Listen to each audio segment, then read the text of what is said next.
Hi, I'm Sally Medding, and this is part 4 of a 5-part video series for those who have never painted in watercolor before. This episode is about color, particularly color wheels and color theory. Firstly, a little bit about the history of the color wheel. It was discovered back in 1666 when Sir Isaac Newton split light and found that it became a spectral rainbow, and he did that with prisms. And the second prism, he could put the rainbow back and make white light. But it wasn't until 100 years later, in 1766, that Moses Harris came upon the color wheel that we know today, and that's made with pigments, and it actually had 18 steps in it. Today we just use one of 12 steps. First we're going to talk about the color wheels, and there are many different varieties. They all are made from yellow, red and blue, and depending on which pigments you choose as to what colors you're going to get. This is the more traditional color wheel that you may be more used to looking at, and this is a more intense modern triad being the 3 colors there, and this is an opaque one where you can see much more muted colors. Now we're going to look at the parts of the color wheel. We just said that the primary colors, which cannot be mixed, you have to purchase them, are yellow, red and blue, and here equally spaced around the color wheel, although the wheel's not there yet, yellow, red and blue. This is the modern one, so the red here appears more pinkish and this is more cyan-like. So if we want to make secondary colors, we have to mix 2 primaries together. A primary yellow and a primary red, or permanent rose here as it is going to make an orange. A primary yellow and a primary blue is going to make green, and a primary red and a primary blue is going to make violet. So these are our primaries, the triangle shapes are our secondaries, and then if we place this over the top, these would be what we call our tertiaries or intermediate colors. These I've omitted so that you can focus on the tertiary colors. So I'll move that for a second. The tertiary colors are intermediate. Yellow would go here, green would go there, so in between would be a yellow-green. And all of the tertiary or intermediate colors have a double barrel name: yellow-green, yellow-orange. But it's an adjective and a noun, so the yellow is describing the noun, so the adjective describing the noun, so yellowish green is what we should really call it. And if we were to construct the wheel back together again, the primary colors fit at 12 o'clock, 4 o'clock and 8 o'clock, and that forms a triangle, obviously repeated there. And then the secondary colors at 10 o'clock, 2 o'clock and 6 o'clock form a triangle. This color wheel is slightly different format, and here we've got different values of the colors going from a darker version, a mid-tone, to a lighter, much like we covered in the first video. I still have the clock over the top, and you can see that the primary yellow, blue and red are at the 12, 8 and 4 position. And underneath here, if I slide these over, you now can see the secondary colors. There's no tertiary colors in this one. So the yellow and the red make the orange, the red and the blue make the violet, and the blue and the yellow make green. But depending on which the triad you started with, whether it was the more modern intense or the more traditional, you're going to get different secondary colors. And here you can see that the yellow and the blue is made a very bright green, and here much more of a muted green, which would be perfect for landscapes. The oranges aren't too terribly different, even though we've used a different primary for mixing both of those. And the violets are both fairly muted, and I've actually done the math here, so you can see that plus that equals that if you want to look at that a little more closely. So what I've done is to make a split primary color wheel, and I want to mix these together because I want to be able to make a bright and a dull, and I want to especially make a bright purple, and I don't have that yet. So if I merge these 2 together on top of each other, we would get what's called a split primary color wheel.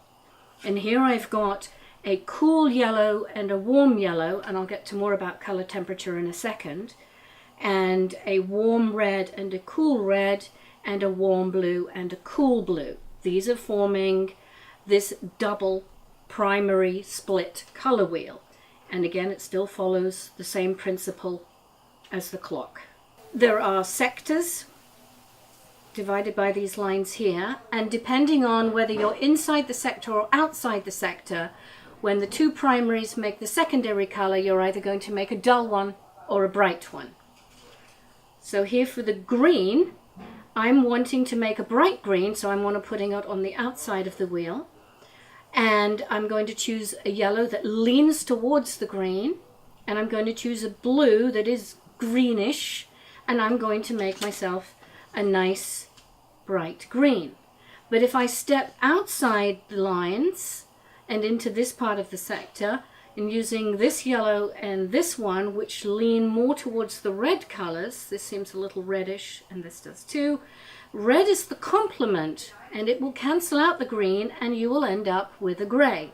So that plus that will give you that. The same thing works again for on the violets.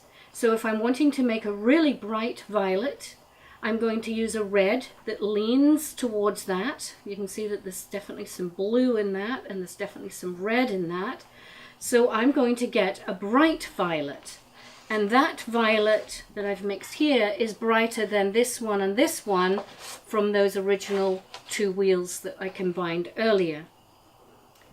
So if I'm wanting to make a duller purple or violet, I'm going to step over the sector, and I'm going to use these ones which lean away from the violet. This one definitely contains a little bit of the yellows in it, so it appears more greenish. This one contains a little bit of yellow, so it appears more orangish compared with that one. So if we mix that plus that, we're going to get a more grayed violet. And the last part of it is the oranges. And for these colors that I've got in this color wheel, it doesn't matter whether you work on either sector, both of them seem to give fairly nice oranges.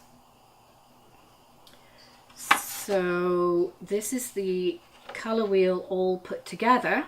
It's just all combined, and I've got the intermediate colors in between, and I haven't put these parts in here. That would be where you would have one in and one out of the sector, and you're going to get something in between the very bright and the very dull of any secondary color. So they would live in there. And then this is the final wheel all put together, and this is what I use for all of my paintings. The split primary color wheel is composed of these colors, and in fact Daniel Smith puts out a set that is really very similar to what I've got here, with 2 yellows, 2 reds, and 2 blues. So how can we apply all the color wheel information that we've just looked at into our artwork? And I wanted to talk about the characteristics of the pigments, and there are 4 main words that really are important, and hue is one of them. It's just another word for color. So this is a green hue, yellow, green hue. But each of those colors can vary by these other characteristics, whether they are light or dark, warm or cool, or bright or dull, or neutralized is another word for it. And I'm wanting to show you those things here. So if we take the first one, the light or dark, if you look through your eyelashes, you'll see that the darker part of the color wheel is down through here. Mostly the cooler colors are down there, are darker. Then this is our lightest color, being yellow. Our darkest color is violet. Our warmest color are in the orange, red, orange, and our coolest color in the blue, blue, green.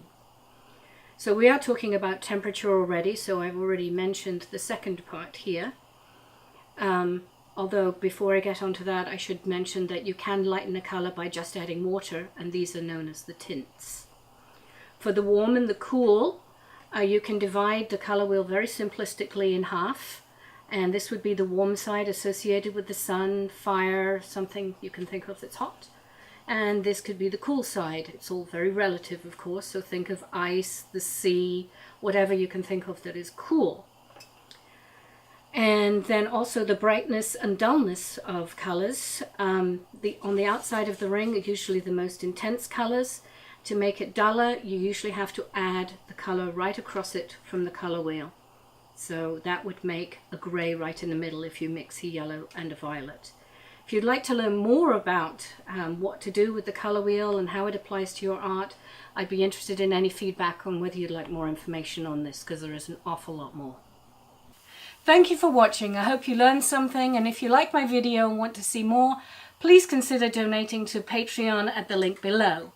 If you'd like to see some of my artwork, check out my website at the link above, and if you have any questions, please contact me at sallymenning@gmail.com.